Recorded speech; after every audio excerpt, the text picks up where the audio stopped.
right. They said application.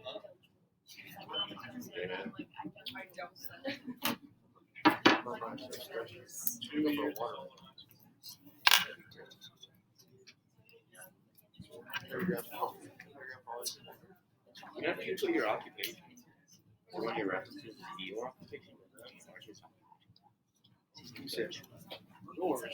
we're gonna ask people about it. Address, occupation, coach. You also put in your ear. Teacher. As a teacher, though. All right, so we are moving into our last section. Our little small discussion we're having up here about tests on this chapter, because we didn't have a test on last chapter, mostly because that last chapter in my humble education did not need testing because there wasn't that much in there to test. But this chapter has, in particular, this section about developing the Populist Party. And this is a really important political party movement that will move into our next chapter. So this one we really need to make sure that we understand. And the Populist Party, when it's first originally begun, is tied in with farmers. And so we can see hopefully one thing that will make it hard to appeal to other people, because if you're not a farmer, why would I want to be part of the Populist Party? And farming is only in certain parts of our country. So it's going to be difficult for this Populist Party to move in and out away from just a farming issue. So that's what we have to look at. How did this go from a farming issue to a real political party? So analyze the problems farmers faced and the groups they formed to address them, assess the goals of the Populist Party, and explain why the Populist Party did not last. And that will be some of the things that you'll be looking at with this last project. So our first guy is a Minnesota farmer who organized the Grange. And a Grange, again, and people that live in rural communities, sounds really similar to a co-op for us. And a Grange is an organization, and I really don't know what the difference is between a co-op and the Grange, because to me it sounds exactly the same. Is an organization of farmers who join to learn about new farming techniques, to call for regulations of the railroad and grain elevator rates, and to prompt the establishment of the ICC.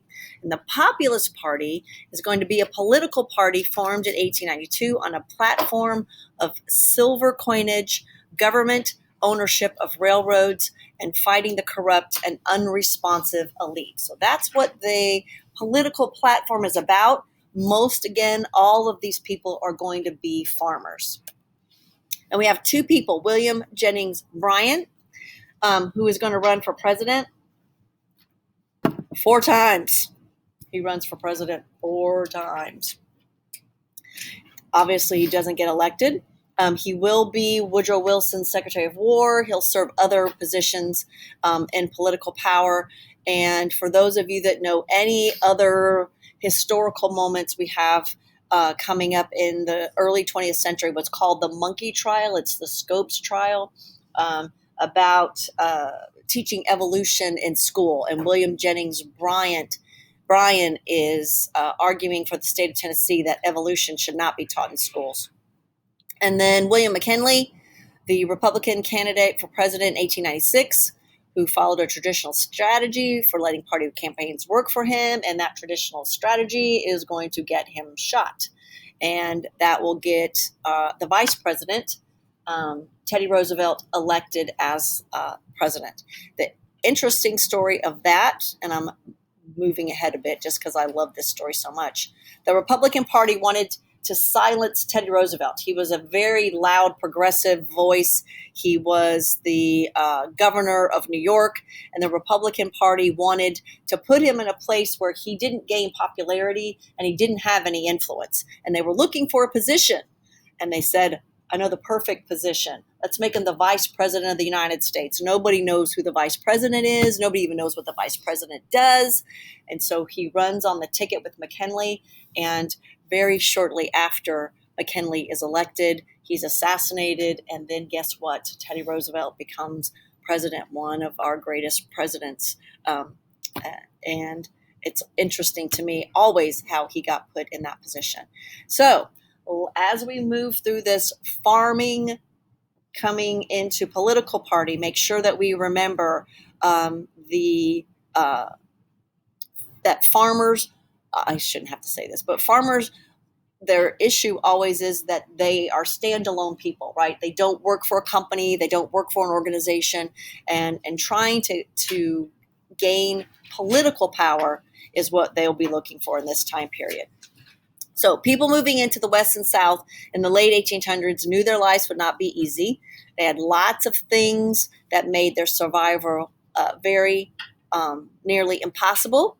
And some of these problems facing the West is reduced influence in politics. So again, that is what we'll be talking about, is that because farmers didn't have money, they didn't have what we now call lobbyists, they didn't have the ability to work for these political machines because they're in the middle of nowhere.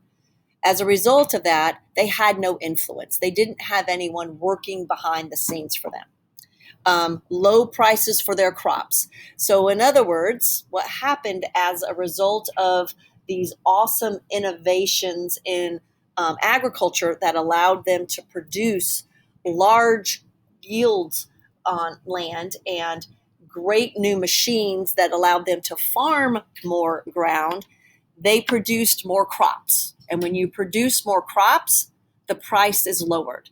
So again, that's going to be difficult for farmers. Drought, again, something that we cannot control.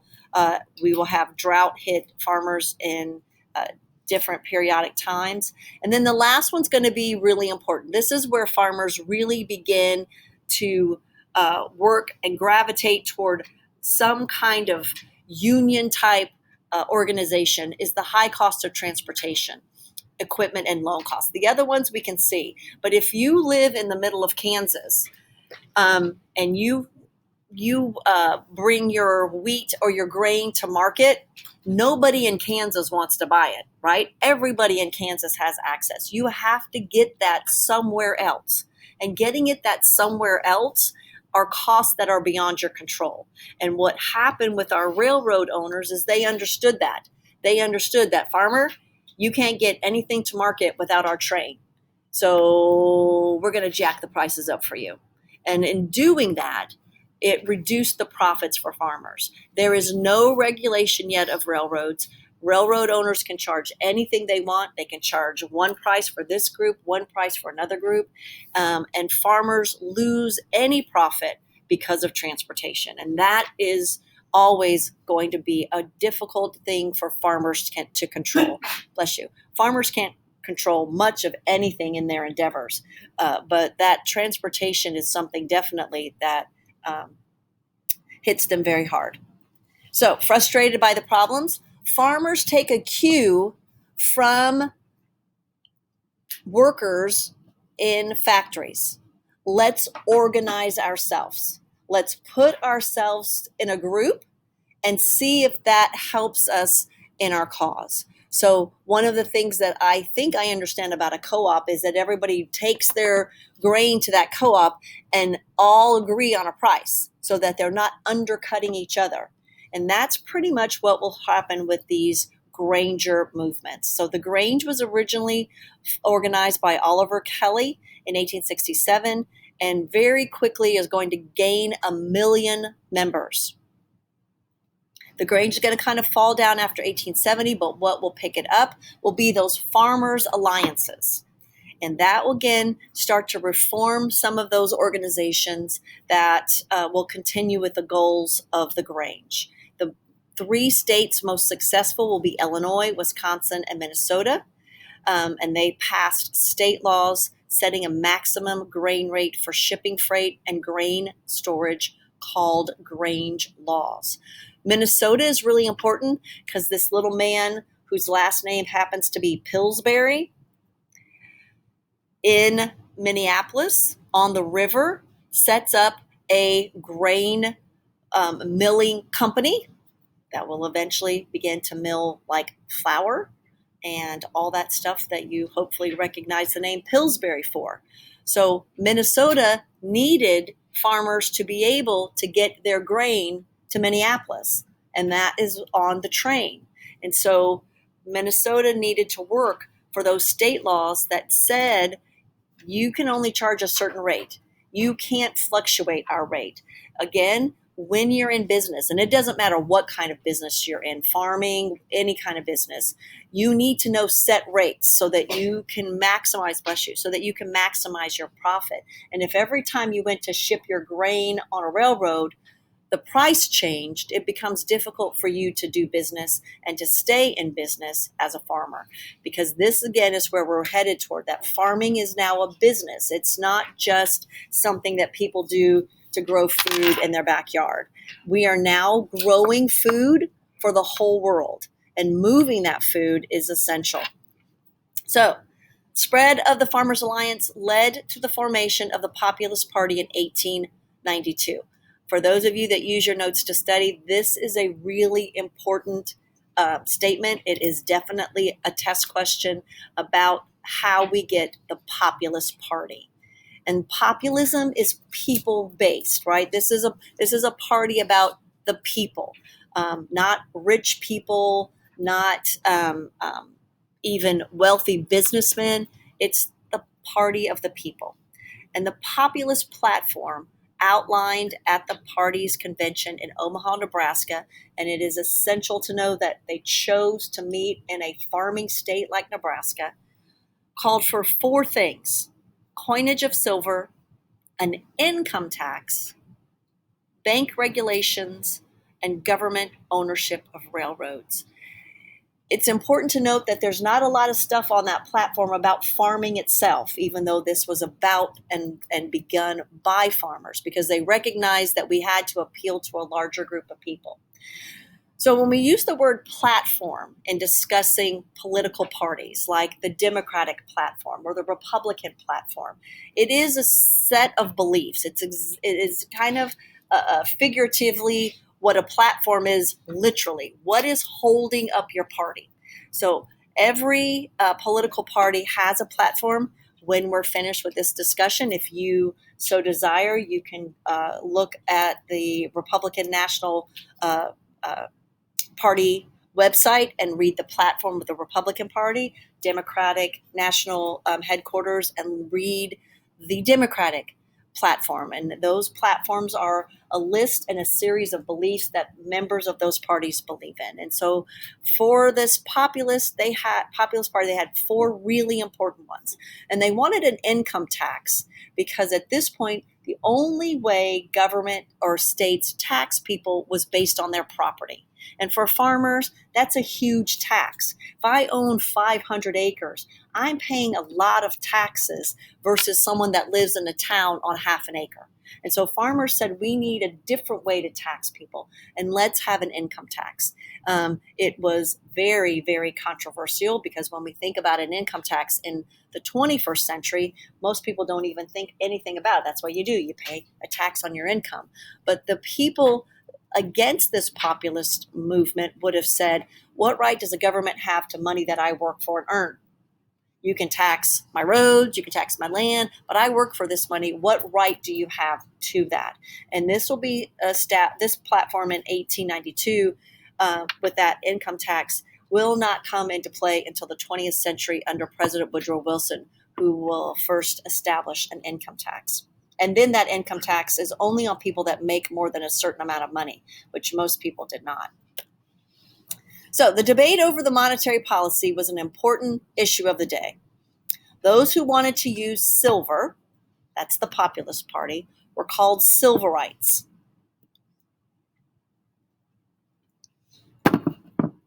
And those Silverites supported farmers and workers. And the effects of using silver would be that prices would go up, which is good for farmers, and there'd be more money in circulation. When you put more money in circulation, the value of that money lessens.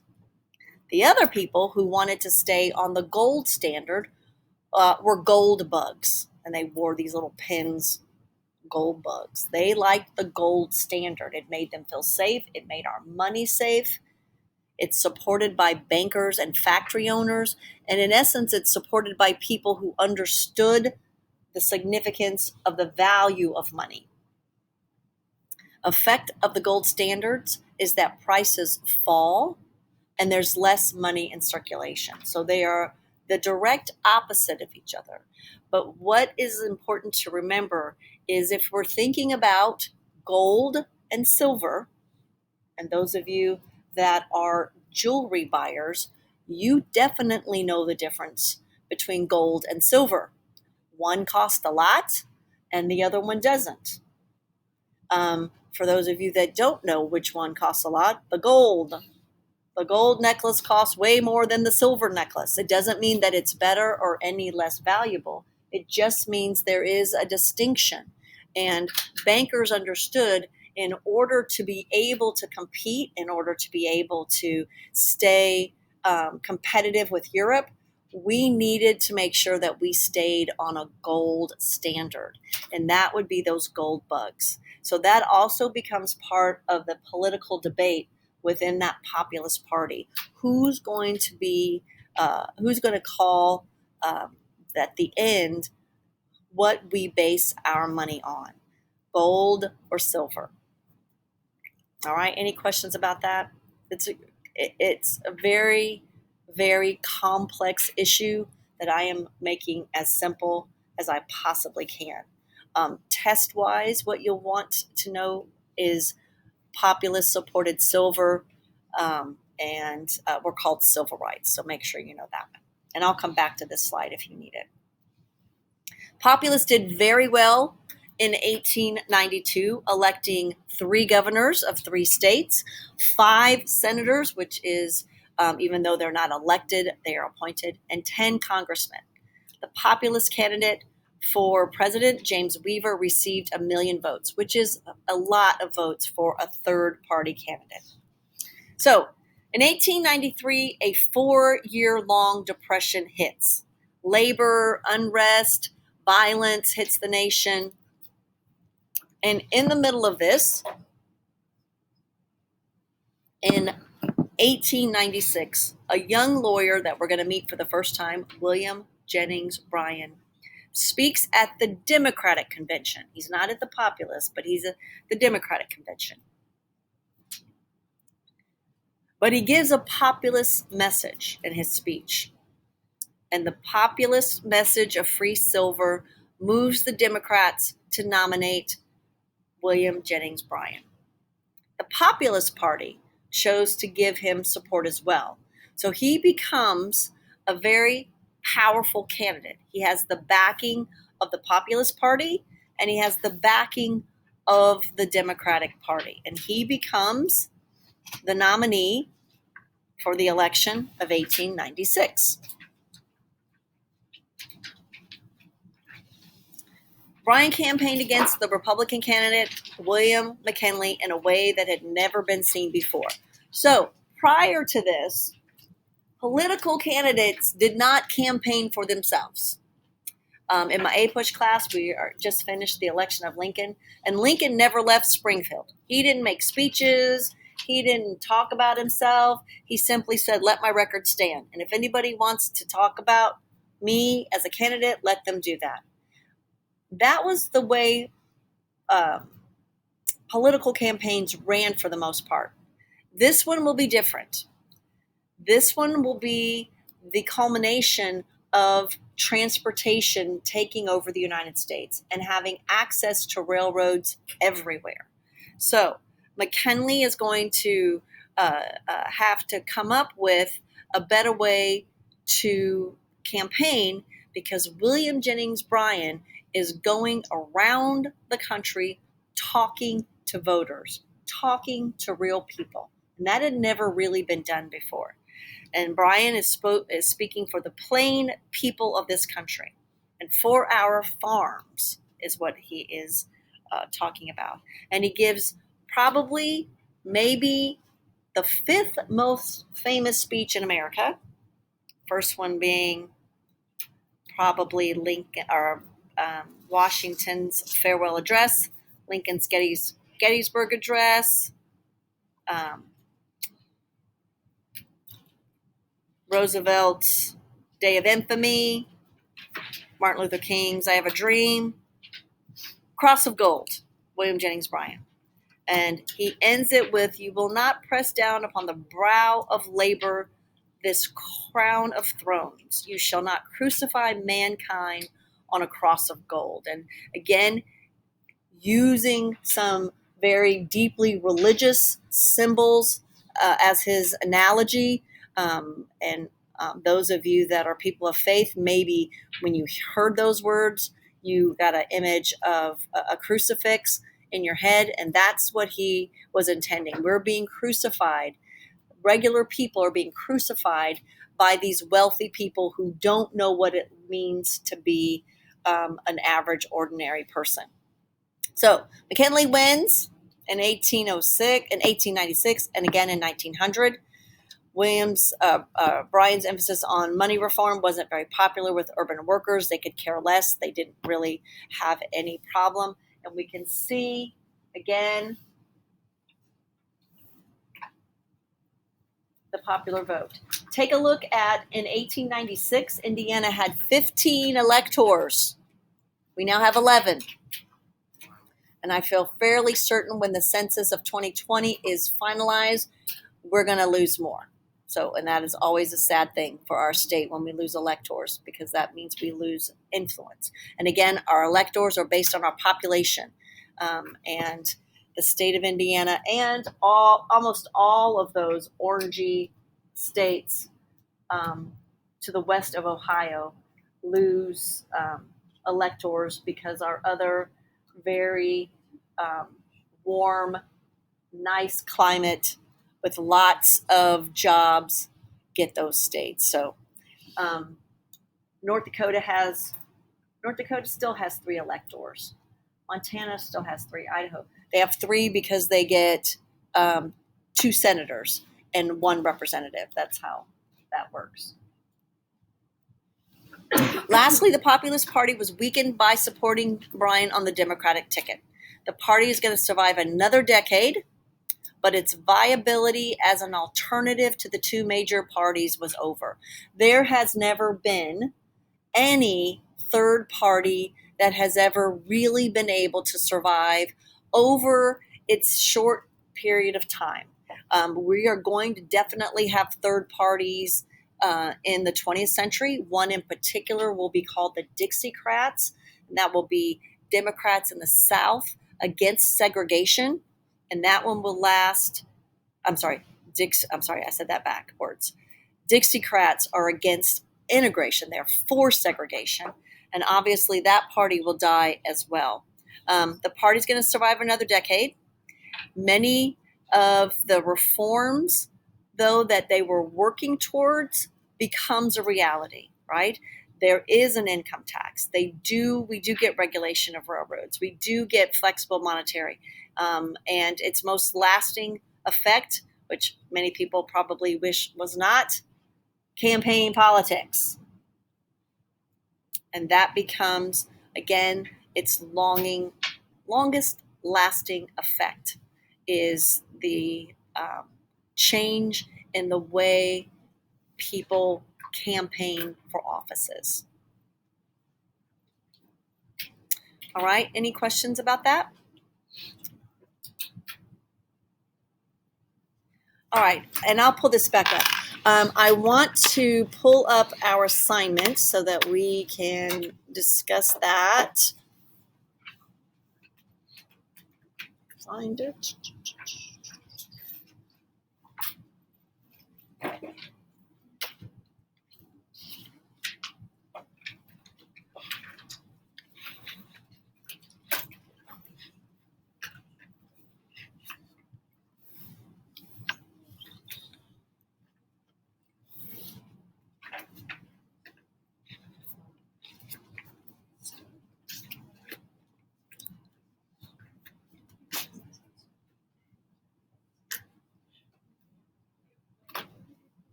Okay. All right, so you are creating, and when you look at Canvas, again, it says you are not presenting this, right? So it'll say a media presentation, but what I mean by that is it should be ready to present as if you are presenting this as an ad campaign. You've been asked by the leaders of the Populist Party to create an informative media presentation about the Populist Party. First and foremost is I am allowing you to do when I say media, that's anything. So my people that like to put stuff on paper, you can put this on paper. Those of you that like Google Slides, you can do Google Slides. Those of you that like working in just Google Docs and making and putting pictures in that way, you are, and any of you that would like to actually make a whole political campaign video, you can do that as well. So requirements are large, colorful heading of the Populist Party. You need to let the people know this is the Populist Party. Historically accurate information about at least 4 of the goals of the Populist Party. Historically accurate information about 5 successes of the Popular Party prior to 1896. That one's going to be a little bit harder, right? Because you can't include the income tax because that's not going to happen yet.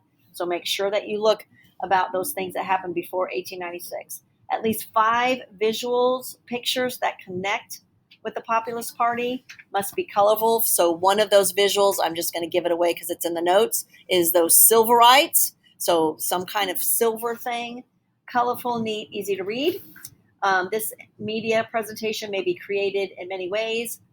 I got really snazzy and used some art terms. 2D, for those of you that don't know that, like I didn't know that. I had to go ask our teacher, like, what does that mean when you're actually doing it on paper? She's like 2D? Yeah, 2D on paper.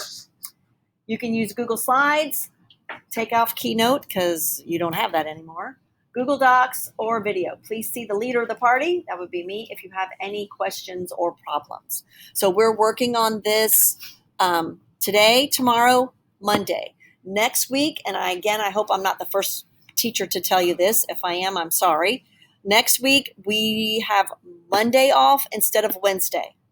So our assignment for Monday is to get this done and turn it in. And then Tuesday, we will review for our test, and then Wednesday will be our test. Yes? If we do it on paper, do we turn it Tuesday? If you do it on paper, turn it into the tray. On Tuesday. On Tuesday, yeah. All right, questions, anyone, about any of that?